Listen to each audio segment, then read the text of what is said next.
گروه برنامه اطلاعاتی خبر از کارنشایان بودن چراغک راهنما که در حدود جماعت یاوه ناحیه باباجان غفورов جایگیر شده بود گزارش تنقیدی آماده کرده بودند.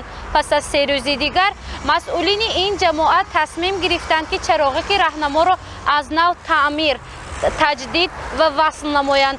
احتمال می رود که پس از 4 روز دیگر یعنی سنه 28 فوریه چراغک راهنما در جماعت دیهاتی یاوه به فعالیت شروع نموده برای تنظیم حرکت در راه خدمت می کند. بنا به اطلاع معاون رئیس جماعت دیهاتی یاوه رعنا خامت و اعلی متخصصان کارخانه دولتی مخصوص گردانیده شده وصل و استفاده ریاست وزارت کارهای داخلی جمهوری تاجیکستان در ولایت سوق از روی نقشه نو طرحریزی شده چراغک راهنما را از نو برقرار کرده ایستادند.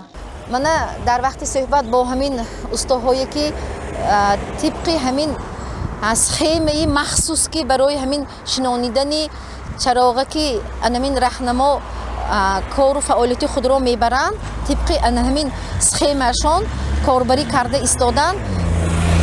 همین در دوام یک هفته ممکن 10 روز همین چراغک راهنما به استفاده داده می شود. در اساس نقشه چاربینی مقامات اجرایی حاکمیت دولتی ناحیه باباجان غفورov من امروز با دستگیری محترم ظریف نظیری همین چراغک راهنما تعمیر کرده شده روزهای نزدیک به استفاده داده می شود. بنا به اطلاع متخصصان بعد تعمیر پروژه چراغک راهنما لامپ‌های تصفان و تجهیزات تنظیم کننده آن عوض خواهد شد. بعد عوض، تجدید و وصل و نصب آن فعالیت چراغک راهنما پوره برقرار کرده می شود. مسئولین جماعت می گویند تا آخر هفته روان چراغک راهنما راه نشان خواهد داد.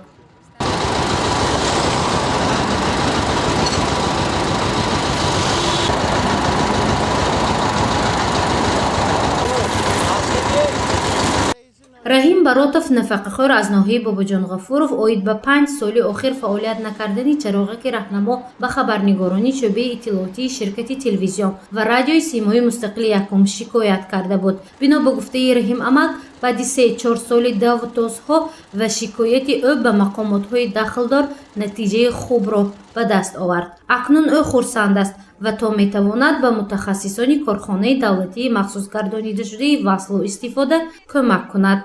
باز ما قناعت بخت من آوازه من دیداشتا من همین جماعتی آوه من سیتواره من ترکتاری شدیم هم رحمت هم رئیس نایوه هم مبلغ گذاری کردیم و رحمت مینت داری خودمو اصلاح میکنیم برای کارشان پیش سر رفت و این تلویزیونی سیما یک جا ما مینت دار. چند قبل گروه خبرنگاران شعبه اطلاعاتی سیمای مستقل یکم از کارنشایان بودن این چراغک گزارش آماده نموده بودند. بعد پخش آن مقامات اجرایی حاکمیت دولتی ناحیه باباجان غفورov مخصوصا رئیس ناحیه ظریف نظیری برای حل مشکلات جای داشته مبلغ گذاری نمود و متخصصان به تعمیر آن شروع کردند. هیئت ایجادی شعبه اطلاعاتی خوشنود است که مشکلاتی بررسی شده حل مثبت خود را یافت و باز یک موضع ناحیه آباد می‌گردد. گزارش مفنشکر و نعیم جان ایوب برای برنامه اطلاعاتی خبر.